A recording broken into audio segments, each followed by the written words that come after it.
screen, or just use the QR code above my head in the next ads. But Zoya, we're in the game. Would you like to introduce these two players? Yeah, map is Daybreak, guys, spawning in the bottom left-hand corner of the map as the green Zerg, showing us an interesting Hydra Infestor Roach style. Will we see it again? Tefel. And his opponent in the top right-hand corner of the map as the yellow Zerg, playing pretty smart overall. Yes, he went for a standard Muta play, but his decision-making was very spot-on. He had great control, great splits with his Mutas. It is Miniraser.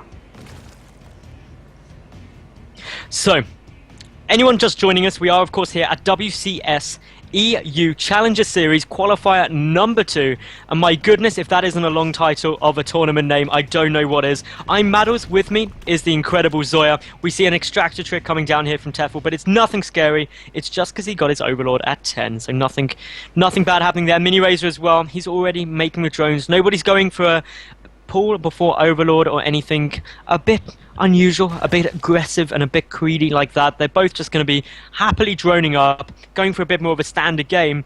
And as we were saying before this, we're likely to end up in a Muta v Muta fight, although Tefel showing us in game 1 there are other options you can try. I think this map's going to be a little bit harder to make that style work. There's much more distance between the bases, a lot of dead air, more dead air space. I mean, yes, Belshire Vestige has a lot of space between the bases, but I feel like Mutas can just pick apart a player a lot easier on this map. So I think it'd be difficult to pull that map or that build off on this map. We'll have to see though. It would be a really tough map to do it on, because obviously the big problem for Belshire as well for that build was that when Miniraser was being aggressive with the Mutalisks, Tefel couldn't get from one side of the map to the other. Daybreak, that's just as hard because of the long rush distance, but currently we see that actually Tefel taking down a hatch first. Miniraser went a pull, oh no, sorry, Tefel went for a pull then hatch. It was a hatch first out of Miniraser. I'm really struggling to see the difference between the yellow and green today. What is wrong with me? It's like that for most casters. I don't know what it is about the yellow and green, but like in mirror matchups, it gets mixed up so easily all the time. It's not just you, man. It happens there. I don't know what it is about green and yellow, but I must be slightly colorblind or something. It's always the way. But anyway, that does not matter. I know where they are spawning, so I'll just keep an extra close eye. We do, of course, have the gas being taken now by Miniraser. For Tefel, though, he has got his gas up. He's actually slightly ahead in terms of the gas mining by 15. Not very much at all, but does ultimately just result in the fact that he gets a slightly faster speed. Yet again, we'll be watching to see whether any of the drones are pulled out of the gas after 100 Vespian has been mined enough for speed, or whether they keep them all in there to go for super quick banelings. Yeah, I wonder if we'll see any styles like we saw. Who was the first CVZ we cast? It was Johnny Rico versus... I forget who he was playing, but Johnny Rico did that roach timing attack that ended up winning him a game 2. Cool builds like that I like to see mixed into a best of 3. It's nice to play unpredictable, but we do see that the speed is on the way for both players. Tefel leaving one guy in gas, whereas Miniraser leaves 3. So, this is actually quite a big variation in terms of the early game, because it means that ultimately there's much different gas timings. The ability to get out banelings and also tech up is hugely different, and that's something which ultimately Miniraser has now been able to scout out by getting these 2 lings in. And if we look at the vision for Tefel at the moment, he hasn't seen all too much, and that's something that is going to really influence the way this game goes. We see the baneling nest already getting started for Miniraser, whereas Tefel doesn't even have 50 gas to start that. His speed is slightly behind. In terms of the drone count, they're fairly equal. Miniraser just down by a few. We're seeing a really late baneling list here from Tefel. I feel like there can be a small window where Miniraser can just do a lot of damage to Tefel, and we'll have to see if he takes that opportunity. He's actually building... I keep mixing up the colors too, man. I was about to say he's actually building a spine crawler, but Teffel's the one being in the defensive here, building that first spine crawler. Should be seeing a round of lings soon, and there it is, a round of lings from Miniraser. Can be putting on a little bit of aggression. He's already mining out of 2 gases. Whereas Tefel is just now starting... Okay, no, he's mining out 2 gases and taking a 3rd much quicker, too. So he's obviously wanting to tech up. We have a lot of lings on the way here from Miniraser, much more than we saw game 1. Yeah, this is a lot of aggression about to be coming in from the yellow Zerg player, and Tefel is not going to be able to see this. A great move actually by Miniraser, hiding these, not sending them out front, where potentially the Overlords can see it, but now this does get spotted by two Zerglings at such a good time for Tefel there. Tefel straight away starting the Banelings. He will not start his third hatch that he was about to go for. Instead, he is just going to get quite a few more Zerglings down, more for the Banelings as fast as possible, because if he doesn't hold off this push, it is going to do a tremendous amount of damage. 14 Banelings morphing here for Miniraser Zoya. This is going to be some big explosions.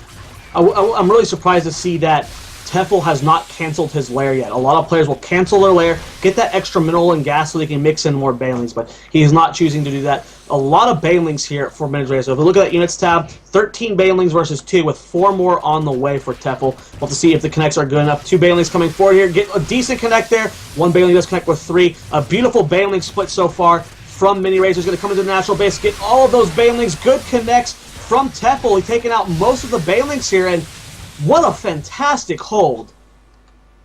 That was insane. That was so ridiculously good, but Miniraser, he's committed to this so much now, he's got no choice but to keep pumping more Zerglings, more Banelings. If Tefel can keep holding like this, though, he will get himself ahead. He's at 44 drones to just 35. That is a massive advantage. Yet more engagements coming on, yet more Banelings are exploding, and well, at the moment, it's going to be round 2. Miniraser coming in. He's got more Banelings, but a couple more detonate on just a few Lings. Banelings going everywhere. 3 Banelings for 2. That's a good trade there for Miniraser. But yep, more Banelings are on their way through. And will it go off? Oh, this is getting so close.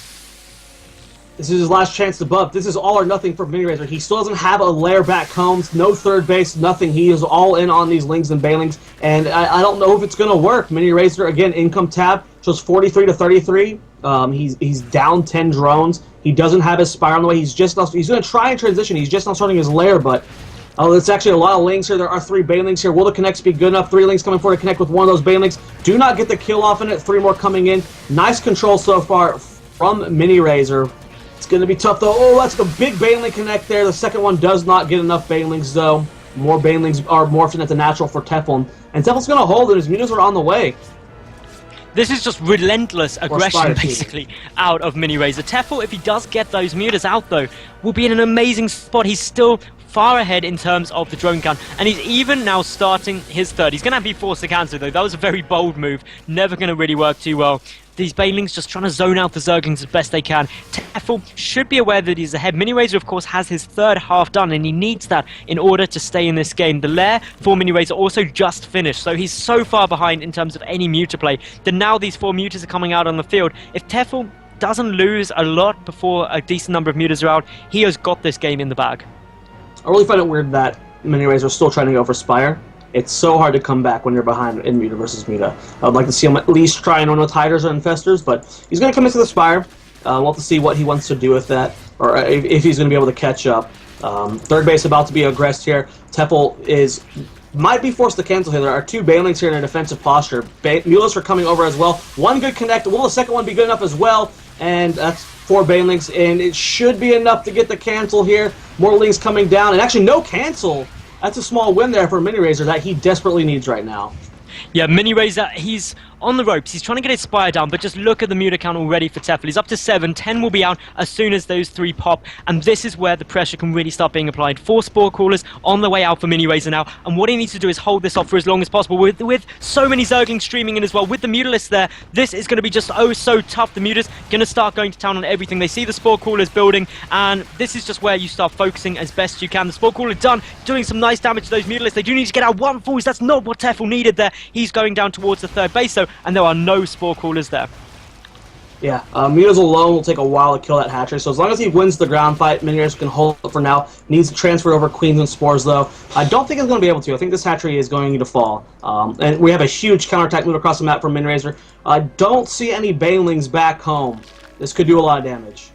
This could do a lot of damage, but of course the mutas are now on their way out for Miniraser as well. That's going to be really important. Tefel losing a couple of mutas there. The third is definitely going to go down. No cancel either. No cancel.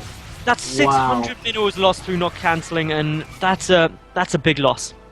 And Miniraser still has his third base. The Mutalist did not finish that off. If he can transfer over Queens and Spores, he can keep defending that third base. I mean, again, the muta count's still 9 versus 13, but Miniraser, he's somehow working his way back into this game. Yeah, he is doing incredibly well, but having said that, Tefel also did amazingly well in the beginning of the game, holding off so much aggression so effectively. Another big speeding run by coming into the third base of Tefel, though. Is it going to be forced to cancel yet again, or even not cancel? We'll wait to see. But for the moment, the Muta on Muta fight is taking up most of both players' attention, and as we can see, they are just going at it. The actual current Mutalist count is 14 for Tefel compared to just 10 of Miniraser. Upgrade-wise, neither player has +1, but Miniraser will have that +1 carapace done way before Tefel, but the third bases for both players do now fall. Link's running into the main base of Tefel. There's really not much to defend here. Queen's going to be targeted down. Some of the drones are being killed off too. Take a look at that Harvester's tab. It is 50 drones in favor of Tefel to the 34. Queen barely going to live in the main base. It's down to 10 HP. More Ling streaming across the map. Let's take a look at that Muta count. 15 to 14. Miniraser has completely caught up right now. I mean, I can't believe it. What are the upgrades right now for the Mutalist? We have 0-0 for Tefel. Yep. Miniraser is about to have +1 carapace, and I believe melee attack was researched for the Lings of... No, it was cancelled. Never mind. So Miniraser canceled the melee attack upgrade. However, Tefel does still have more Mutalists than that of his opponent, 17 to 14. That is a small advantage, but Miniraser does have the armor advantage. Getting the first volley off is a big boost, though, and that is what we were really seeing there. Whoever gets the first volley off can have a lot of additional damage from those Mutaflocks. Now, lots of Lings in the main base, picking off so many drones. Right now, 24 drones have been killed this game. Miniraser was trying to fight his way back in the game, but after that, there's really no way he's going to be able to come back. Income tab, guys, 22 to 48. That is just too much. And mirror matches, everyone knows how important Harvester count is, and that is just way too much, unfortunately. Yeah, that is a huge, huge reduction in terms of income Miniraser is going to have compared to Tefel, and I just don't see how Miniraser can come back from this. He does have a decent number of Mutalists on the field, but ultimately Tefel is going to be able to outproduce his opponent. The one thing, and it is quite a big thing going in Miniraser's favour, is he has the +1 flyer carapace, whereas Tefel does not. Miniraser also has +1 flyer attack already half done. That can make a huge difference. That is true. If he has 1-1 going up against 0-0 Mutas, that could be the difference between having, less than 5 Mutalists than your opponent. So we'll have to see how the engagements play out for him. It is 3 bases to 2 bases. Keep in mind, Tefel does have his third base, so the Muta count's going to increase growing. Hopefully he starts his upgrade sometime soon. Third base being poked at by Miniraser's Mutas. He's about to be supply blocked again. Mutas flying into the main base of Miniraser. Tefel takes down the Spore Callers. Queen's fairly low as well, and I don't know, man. This is not looking good for Miniraser. It's not looking good for him. His supply is plummeting. Mutalist coming in for a bit of a counter push, but what can he hope to do? There's 3 bases out at the moment for Tefel. The Spore Caller is going to get focused down. A good transfuse tries to hit, but not quite quickly enough. The Queen is also going to die. The Spire should really get focused after the drones, and if the Spire goes down, then maybe Miniraser will have a chance. But as we can see, currently actually Miniraser ahead in the Mutalist count, and with the upgrade advantage, the +1 flyer attack is kicking into action now, and this could be a great engagement for Miniraser. He is going to do a lot of damage. The Zergling's coming underneath to soak up some of the bouncing glaives, but this was really close. In terms of the Muta count now, Tefel is just ahead, but not by much, and that all came down to the Zerglings underneath the Mutaflocks, catching a lot of those bouncing glaives. I think Kat said it best once, in lower numbers, around, below 25, the Muta count is much more important. Upgrades don't make a big difference until you're in the 30 to 40 Mutaflock count. So we did see that it was 1-1 versus 0-0, but he was down 4 Mutas at the beginning of the start, and that's even with 1-1, that's just too many Mutas. It's too many Mutas. Now, of course, Tefel is going to just keep trying to engage, but just look at the Muta count, 16 to 14. The difference, though, is that Tefel does not have a Spire, but he's going for a big Zergling run by into the natural base. He's going to try and pick off even more drones. Miniraser down to just 15 workers to the 47 of Tefel. That is the sort of income disadvantage that you are not going to be able to come back from long term. And all the Tefel really needs is his Spire back up. He can afford to make quite a lot of Spore Crawlers all around his base to make sure that he stays alive, and that is exactly what he's doing at the moment. He needs to keep those up, prevent those Mutas from counter-attacking, because he knows he's got an upgrade disadvantage there. But long term, Tefel's just in an amazing spot just by having such a superior work account. Yeah, his Spire just finished again, though, which is why he's been playing defensive. His Spire was sniped by Lings. And it's going to get sniped again, potentially, but the Muta's coming forward here. I think Tefel has enough to engage. No, actually, Miniraser has the Muta lead count, and with the upgrade lead count, as long as he doesn't engage underneath Spore Callers, he can win this fight. This is such a scrappy game. I can't believe this is played out like this. Yeah, it's been back and forth the entire way through. So much aggression. It's been a brilliant ZVZ to watch. Absolutely enthralling. But as we can see now, the Mutas are going to go in, and, well, it looks like it's going currently in Tefel's favour. And there we go. The GG is called. Tefel will take game number 2.